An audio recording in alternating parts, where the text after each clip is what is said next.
What up, guys? Kris Gethin here, speaking to y'all on YouTube. You're so special. I'm talking to you before this thing.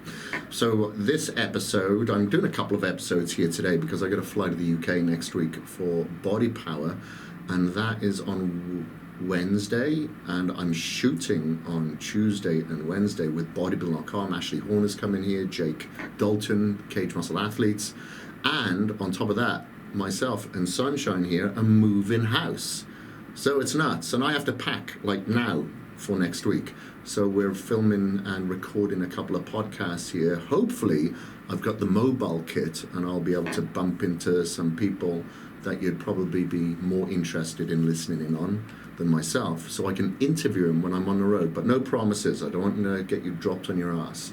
But anyway, I'm going to press record here now, if I can find it, and get straight into this podcast, which is all about how alcohol, cigarettes, and drugs can affect your weight training goals.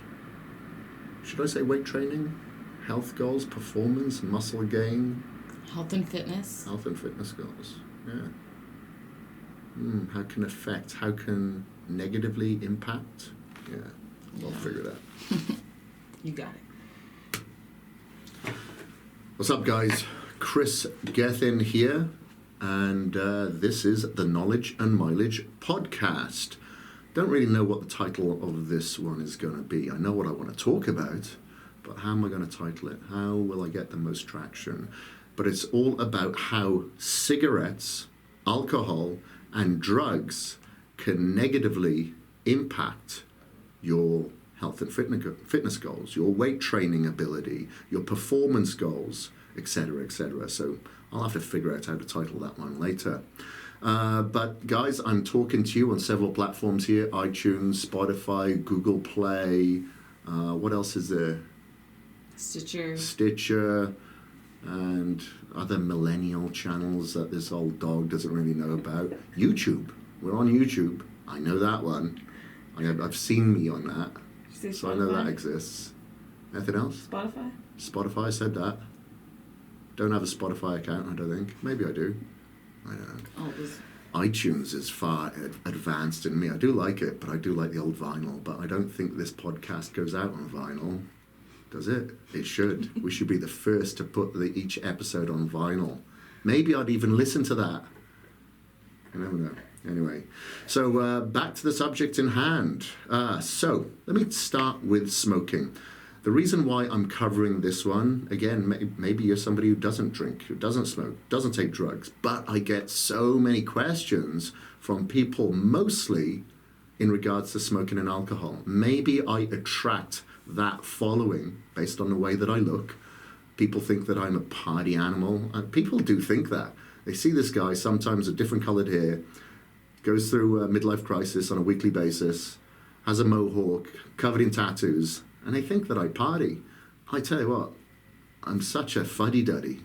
I stay at home. I don't party at all. You know, I've been known to stay up after 10 p.m., you know, even on a school night. But that's pretty much as far as it goes. I'm not badass, I just like to look badass.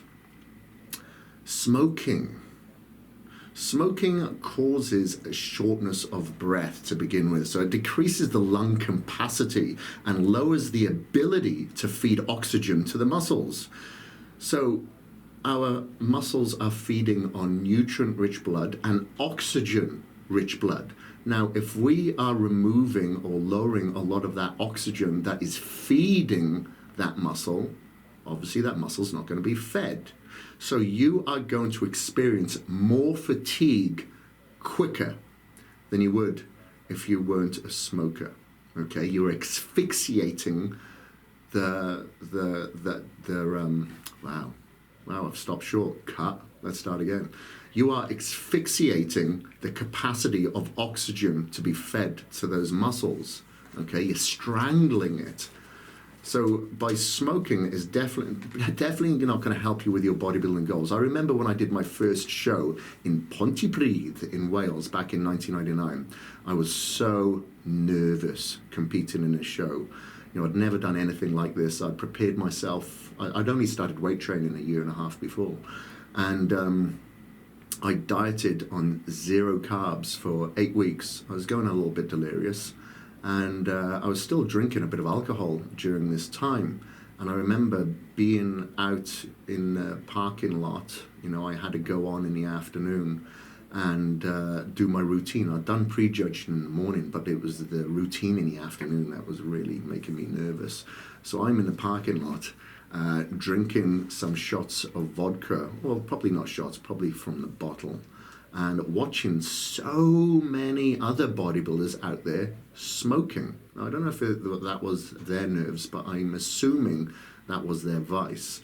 And it made me really think, this is, in years to come, how different the European bodybuilding scene is compared to the US. There's different forms of abuse. Like, we wouldn't go through so much artificial foods and supplements and sweeteners and stuff like that as you would in the US. However, there's a lot more smoking and drinking happening in Europe when it came to the competitive bodybuilders lifestyle.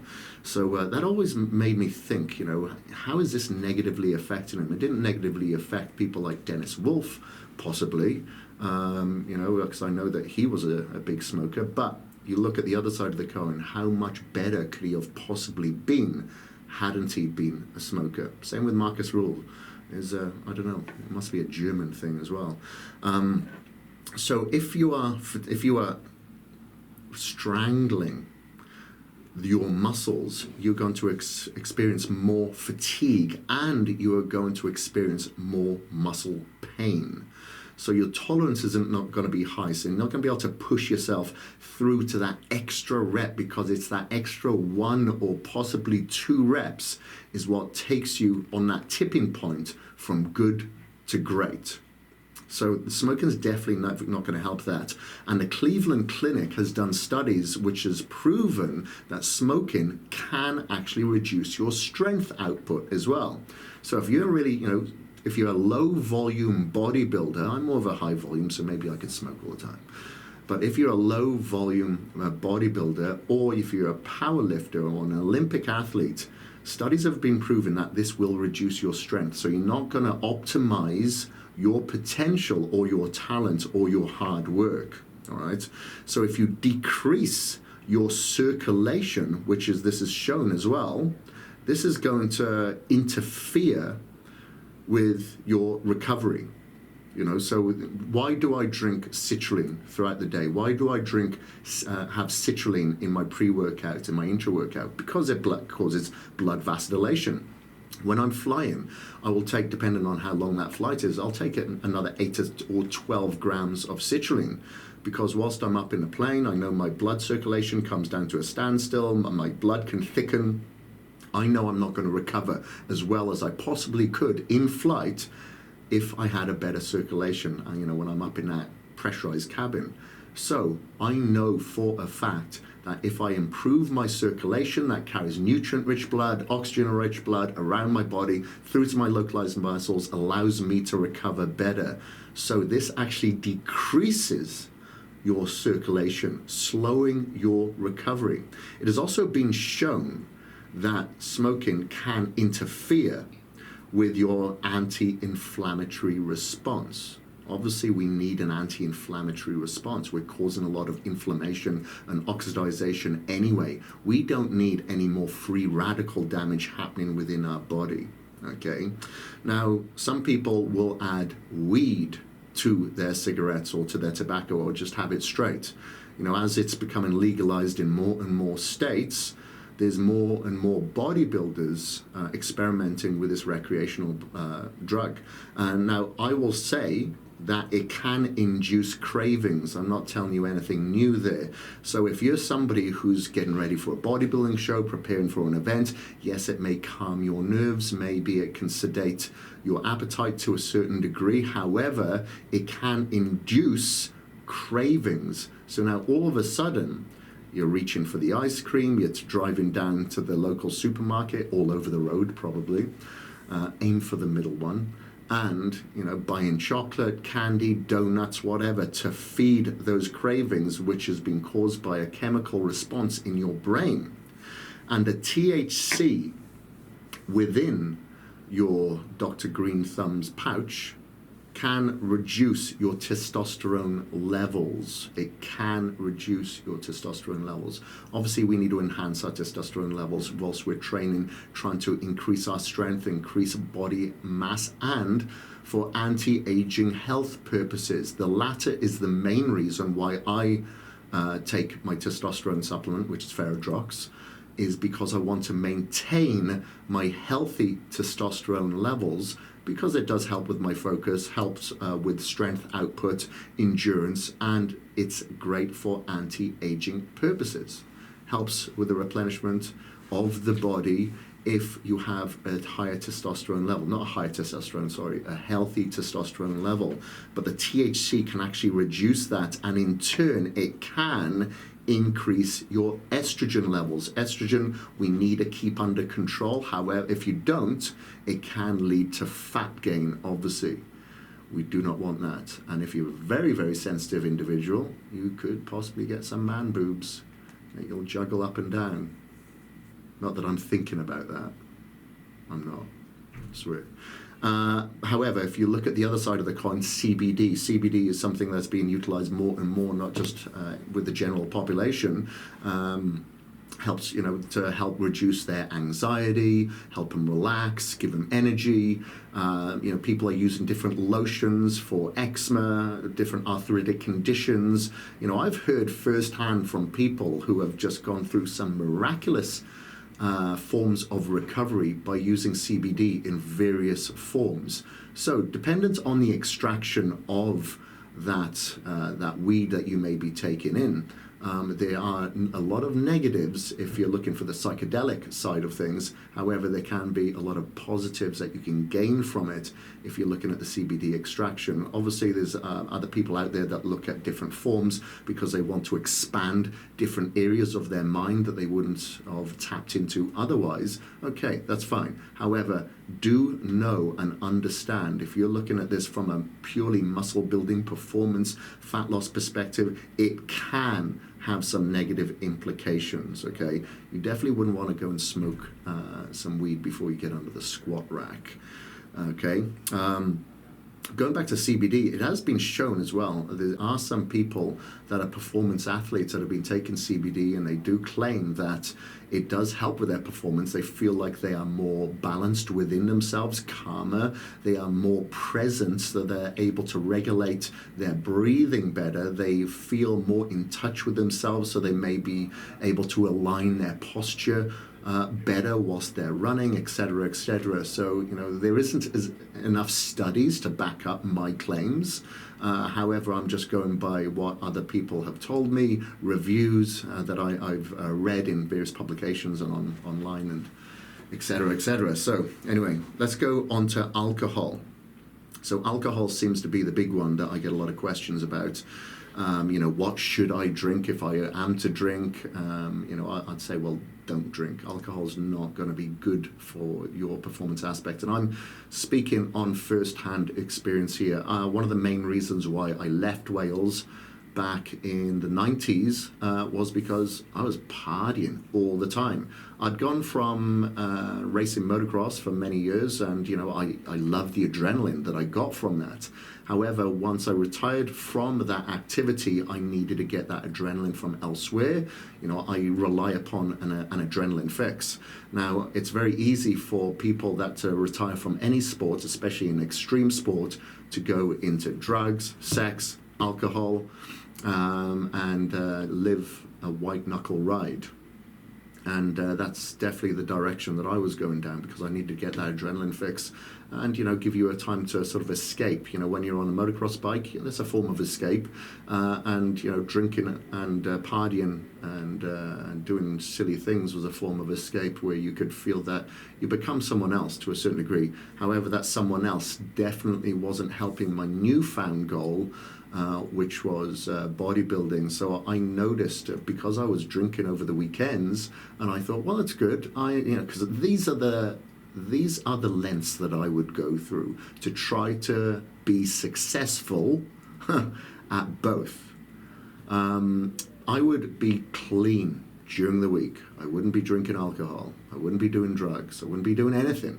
However, come Friday, Saturday, maybe Sunday, that's when I'd be partying, and I'd say to myself, you're not going to do it again. Not going to do it next week. So next week I'll do it again, mostly a Friday and Saturday.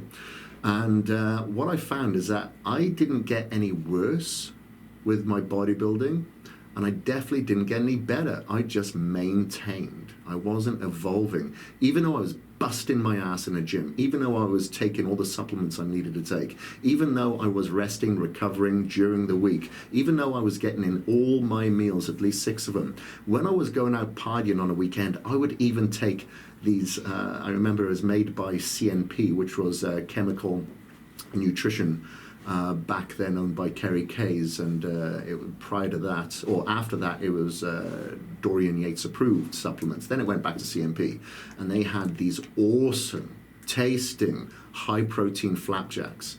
And I remember actually going out, getting drunk, and thinking, okay, it's mealtime. I'm not eating anything that's on the streets of Landrindod Wells or Bilthwells, where I was living then, and whether, maybe I'd go party in another city. I would have these flapjacks with me, and I could be absolutely hammered, but I was getting these protein flapjacks in, thinking that I was doing myself good, preventing muscle wastage, which I know alcohol does, but it didn't help. It didn't help. Maybe I was making myself worse, I don't know. But all I'm saying is, just because you think, well, I'm only going to drink one or two nights a week, I will still be able to get ahead of myself. Don't kid yourself, guys. It just doesn't happen the way it should. The second that I gave up alcohol, that's when my gains really started to come, more so in muscle size. I was always able to get in pretty good condition when I was competing, because when you compete, it gives you the sense of urgency, because there's nowhere to hide. You can't be underneath a tank top like you do in a photo shoot. You can't turn to a certain angle and hide your flaws and show your gains. You definitely can't rely on Photoshop when you're up there, and you have to make do with the lights that you're given, dependent on how big or small that show is or the venue. And so I'd always get in very good shape, but I was never able to put on that much size. But the second I was like a middleweight, but then the second I went up, I cut out the alcohol, I went straight up to the heavyweight division. It just happened that fast. I was quite surprised, actually. And the alcohol can decrease your muscle protein synthesis and glycogen resynthesis. So, if you're not able to, why do we take certain supplements? Why do we take branched chain amino acids? As a natural bodybuilder, we're always trying to do whatever we can to improve our muscle protein synthesis. We want to absorb as much as what we eat as humanly possible. And we obviously want to resynthesize glycogen. But alcohol has been proven that it can decrease that, and it may impair insulin and IGF-1 signaling patterns. Definitely what we do not want when we are on a road or journey for muscle building and fat loss as well. Obviously, the more muscle density that we hold, the faster our metabolism is going to be. Just to maintain the muscle that we're holding, we're going to burn through more calories. So alcohol is definitely not going to help in that regards. And speaking of calories, you're talking at 7 calories per gram. It's not like a carbohydrate. It's worse than a carbohydrate. And your body will then choose which source that it'll utilize as energy. Chances are it's not going to use alcohol as your energy production. It can only use about 17 to 20% of the energy within the alcohol to be utilized. The rest is stored. So it's a very inefficient form of calorie that you're taking in, which is around, like I said, it's 7 calories.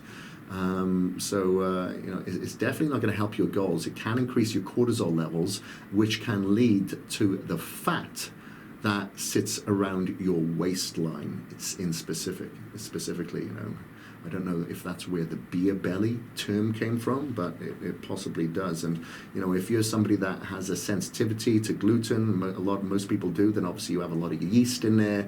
That can lead to a lot of inflammation within the gut as well. And there's a lot of mycotoxins that are found in a lot of different types of wines that have been out there. So you have to be very careful, knowing, you know, because you're having a lot of different sort of sulfates, nitrates, you know, a lot of impurities that are going into a lot of these alcohols that you're taking in.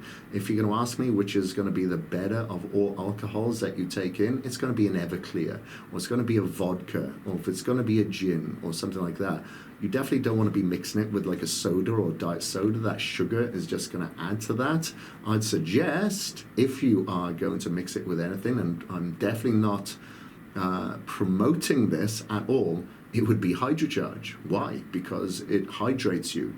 It's a flavoring system that's naturally flavored, that has electrolytes in there, that has antioxidants in there, and that would allow you to dilute that vodka or that white alcoholic beverage with water and hydrocharge. Okay, so anyway, that's how you can kind of minimize the damage if you have to drink.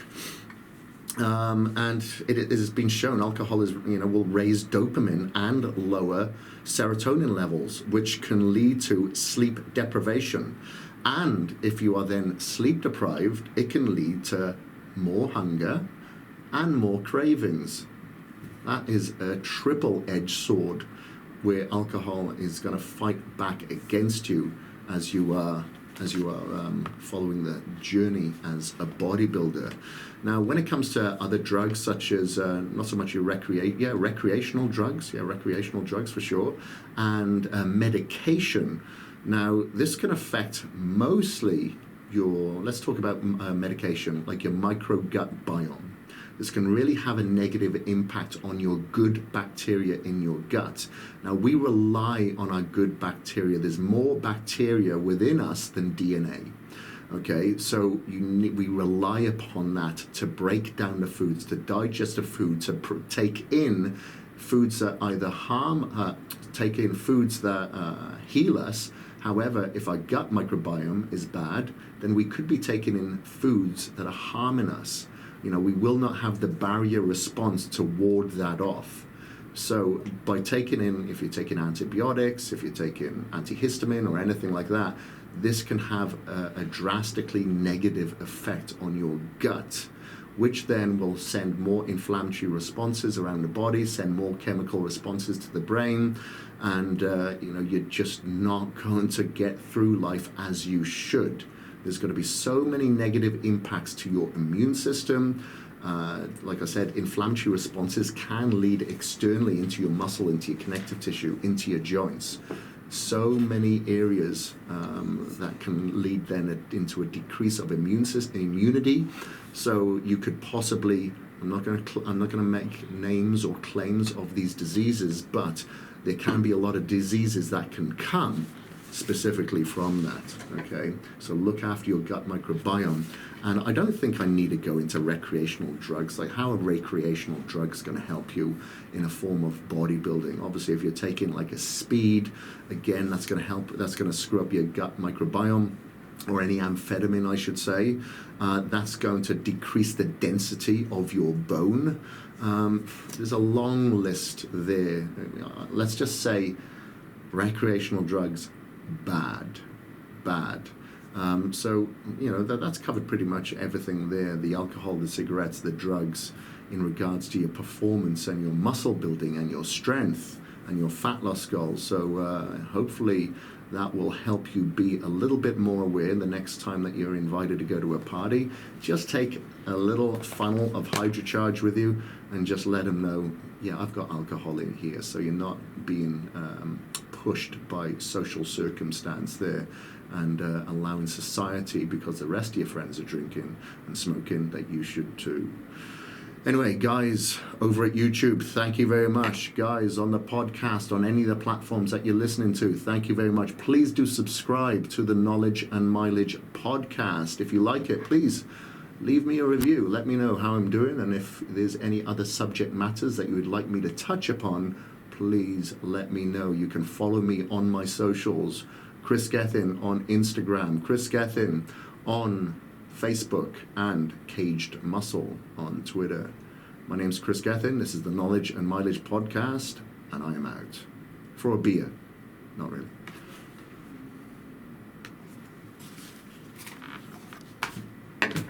"23 minutes.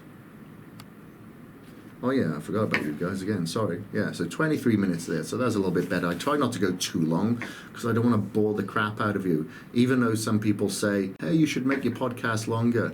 Chances are, if I make it 30 minutes or more, they're going to say, that's a little bit boring, because I want to make it interesting as possible just for that short time. And I don't want to bore myself. If I bore myself, then there's no point. I'm not going to be passionate about this. So we'll just do it little and often, much like the way that you should stretch. Peace.